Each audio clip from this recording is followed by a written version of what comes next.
Good morning, Jimmy. Can you hear us? Gotcha. All right. Thanks for joining us this morning. Yeah, no problem. All right. We're going to go ahead and start with questions for Jimmy. Just a friendly reminder, if you have a question within the Zoom platform, you may use two options. One, raise your hand, or also send us a chat. We'll be monitoring that area as well. And we will now poll for questions for Jimmy Johnson. Okay, we're going to take our first question from Mark Garrett with PRN. Mark, go ahead.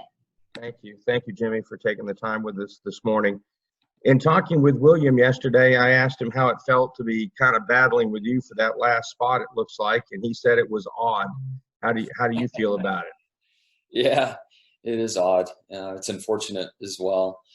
But it's a situation we're in, and with Chad on the box there, you can just think of the layers of how it's odd, and we're all fighting for that last spot in the playoffs. So how do you feel about this? You're going into a really great racetrack, a doubleheader. I mean, this is a chance to really, pick up a lot of points. And in general, how do you feel being in this position right now? Yeah, I love the track, obviously, and very optimistic about, how we're going to run. Just over time, though, I've kind of helped the enemy in some respects, maybe not enemy, but I've helped my competition, and especially inside the walls of Hendrick Motorsports. So, Chad Knaus is on the box, the 24 cars, we all know, and then William is a great student and has really, increased his game at Dover. So I don't think it's going to be easy to get points on him, or especially a lot of points on him. But Dover, for all of us out there, Dover's a track where you can get caught up in stuff and have a lot of cars affected. And then we roll into Daytona after that, which who knows even how to really approach that. So I think the first race, being smart, just kind of see how things unfold, see where things lay out, will give me a better mindset of how I need to race on Sunday in the second race. Thank you. Okay, we're going to take our next question from Dan Gelston. Dan, go ahead. Hey, Jimmy. Two questions. One, first, what was your most memorable of all the 11 Dover wins that you had? Does one stand out for super significant or milestone or personal reason? And we'll answer that. We'll do that one first. Thanks. It's hard to pick one, but what does come to mind is kind of a pattern that developed after my rookie year, and how I grew to count on that fall Dover race to really give our team the shot in the arm, and by winning and running well, which leads me to my rookie season, my second win there. And we won the first time at Dover, and then went the rest of the summer without winning and struggled, and the start of the summer slump that happened for myself and Chad. That was like the first time we went through it, and then we recovered. So when I look back, I kind of smile now, and I had no idea the foreshadowing of that year and of that track and what that would mean. So I kind of look back to that. And real quick, I know on the Dale Jr. podcast this week, you said you were hoping for 14, 15 IndyCar races, I guess, next year. Do you have anything at all concrete for next year, or is it all still, no matter what racing series it is, it's still hopeful, planning, talking? Yeah, it's still on the planning stage right now. And when I look at the road and street courses IndyCar has, last year there were 12. So when I say 15, I would love to throw in a few more races if they're sports car races, NASCAR races, whatever they might be. But nothing is concrete anywhere. The kind of the planning cycle right now for corporate America is going on, and budgets are being allocated. So I certainly hope here in the short term I'll have some exciting news, but right now nothing's concrete. Thank you. Okay, we're going to take our next question from Dustin Long. Dustin, go ahead. Thank you. Jimmy, I'm curious, what's your opinion of what NASCAR should do if a driver tests positive in the playoffs and has to miss a playoff race? Obviously now there's a waiver. You've gone through it. You could still make the playoffs. But if this happens in the playoffs, if a driver misses one race, okay, they still have two races to win, but they're probably not going to advance on points. So should the relief driver's points count toward that playoff driver? Should the playoff driver who's sick be able to go to the next round? Or what's kind of your thoughts on the situation? Because this certainly could play out here in the coming weeks. it's been a big concern of mine since the beginning, and something I had talks with internally at NASCAR. And then ironically, I ended up being the first guy in that situation. So in my opinion, the precedence has been set, and you've got to see it through. You know, I haven't had that luxury, and although they might just be a few points I would have received, I didn't get the points for the Brickyard, or was under the impression that was ever an option. So I think the it's the bet has been made, and they need to see it through the rest of the year. And let me ask you this then: does that, because in so many cases somebody does not show symptoms, does that make it easy if somebody knows that they've tested positive, that they could decide, hey, you know, I'm as a driver, I keep isolated, I'm going to go ahead and still race and not cost myself a chance at the championship? Now you're understanding all the frustration and agony I went through in July. You know, again, there's been a precedent set, and I think it needs to stay the same and stay the course. I can add, though, that once you get a positive test, you're in the system, and I'm not sure how you hide that. You know, where you can hide that is if your symptoms aren't too great, you're asymptomatic, something in that department where you're not ill, and you can lay low and self-quarantine and just kind of buy some time and eat away at the quarantine clock. But once you have a positive test, it triggers state departments and a lot of other things start happening then, and I'm not sure how you really hide that. Thank you. Okay, we're going to take our next question from DeMichael with the Philly Inquirer. Go ahead.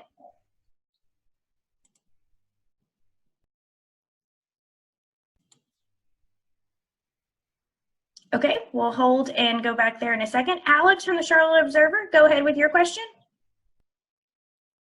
Hey, Jimmy. I'm wondering, you know, with this talk of IndyCar races and especially your interest in road courses, if NASCAR were to add more road course races or even like street races potentially, would that be something that you consider doing more NASCAR events next year and entering for?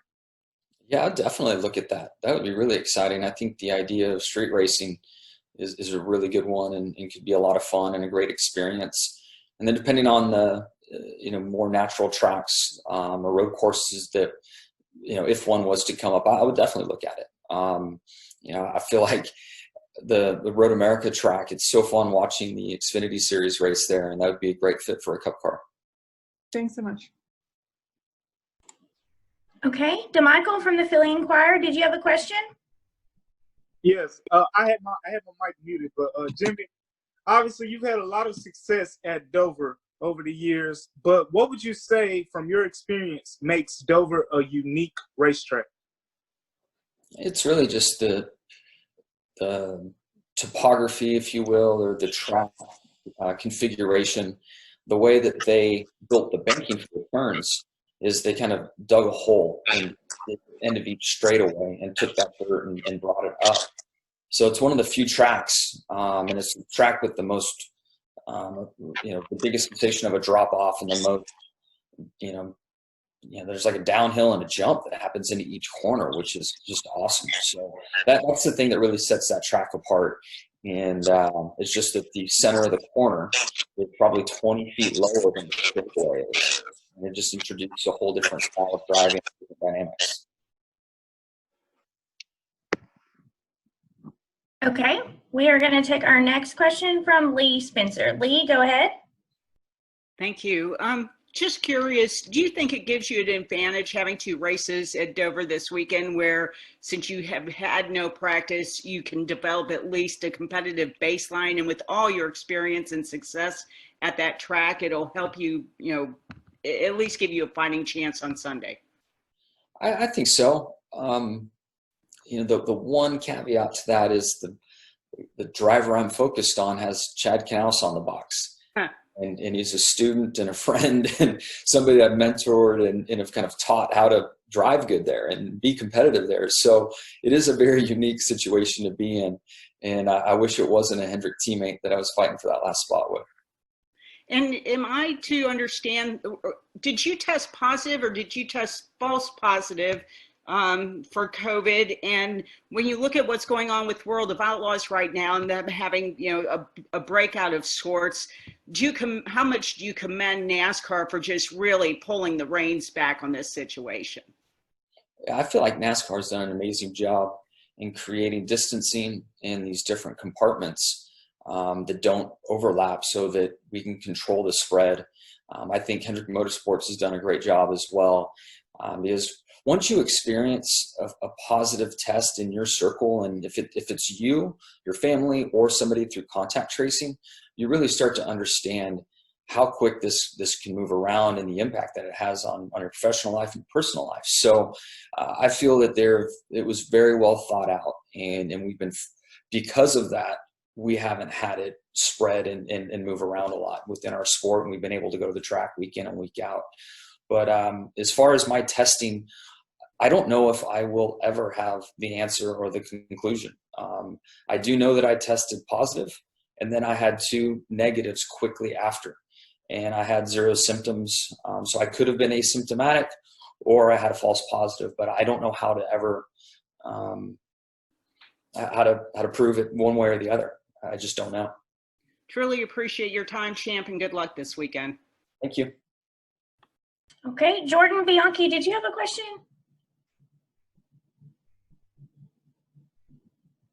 Okay, we will go next to Kelly Crandall. Kelly, go ahead. Oh, no.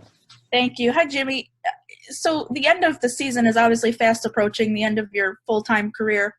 The winning, I mean, is that something now that you're anxious about, getting that win, that, one more win in your full-time career? Is it going to be disappointing? Is it just, like, what's the feeling now with the end of the season fast approaching and still trying to get that win? So I missed the first part of your question. My internet, something happened there. Could you ask that again, please? No problem. I was just, the end of the season, the end of your full-time career coming to an end, it's fast approaching. Breaking that winless drought, is it something that makes you anxious? Is it stressful with, again, the season coming so quickly, just trying to break that drought and get one more win before this is over? Yeah, I mean, it depends on the day and the experience. I mean, I never wanted to have a winless drought or have a winless season. But, I've worked through so many of those emotions over the last couple of years, and also understand, there are factors that I can't control that have, affected my performance, and we haven't had the performance we wanted as the 48 car and for our company. So, again, it depends on the day. When you run really well, it increases that desire to win, and to run up front last week and finish 4th felt good. But at the same time, it's like, damn, I really want to win, and wish that I had a little bit more for the 9 car and had a shot at it. So, but time is running out. I feel like something that does help me is that this isn't a hard stop for me in motorsports. And I know that there are wins still out there for me. And, that's just the glass is half full point of view that I have. And I guess maybe the way I manage, some of the disappointment over the last few years. But I need to make the most out of each opportunity I have ahead of myself, and I certainly will do that. Thank you.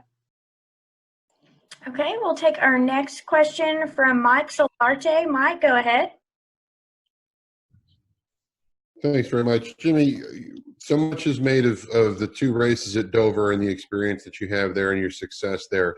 But the wild card in all this is that the last regular season race is the Super Speedway in Daytona. Can you kind of take some solace in that, you may end up getting into the playoffs because of the nature of the Daytona racing and the high attrition rate at that track, and obviously you can navigate your way around that place as well pretty well. And so I mean, all is not lost with everybody thinking that with 3 races to go, you're on the outside looking in. There are still plenty of opportunities, correct? There are plenty of opportunities. I of course would like to control things these next 2 races at Dover and not have to worry about Daytona. And, the reason I bring that up is somebody below the cutoff line or below where I am in points could win at Daytona. That's not unrealistic. And then it really complicates the situation. So I really don't want to depend on Daytona. If I do, I do, and I'll have to be smart and, use all my years of experience to figure something out. But I don't even want to think about Daytona yet. Okay, we're going to take our next question from Steve Post. Steve, go ahead. Hey, Jimmy, appreciate the time. You've talked about you're a victim of your own success pertaining to William and Hendrick Motorsports at Dover. Do you still have that same feel? Have you guys, have you lost a little bit there? Has everybody gained a little bit there? I mean, the numbers certainly aren't what they used to be there. So, is it just where are you at with Dover where you look at these races this weekend? Yeah, I'm not sure, our company has lost anything at Dover.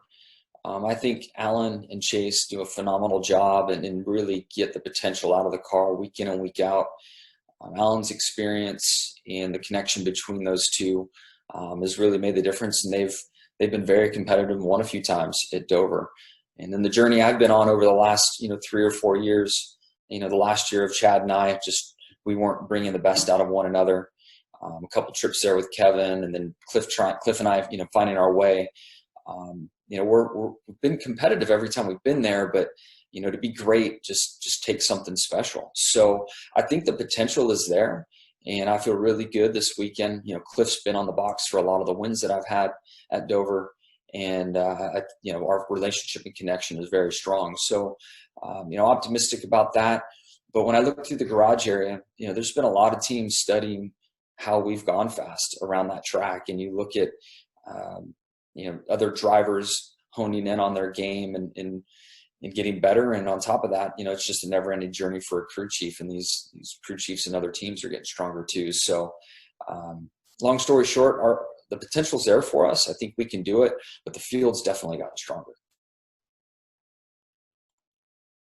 All right, Jimmy, we appreciate your time. That's all the time we have for questions today. Apologies that we did not get to all of them. But Jimmy, we wish you the best of luck this weekend in Dover. Cool. Appreciate it. Thank you, everybody.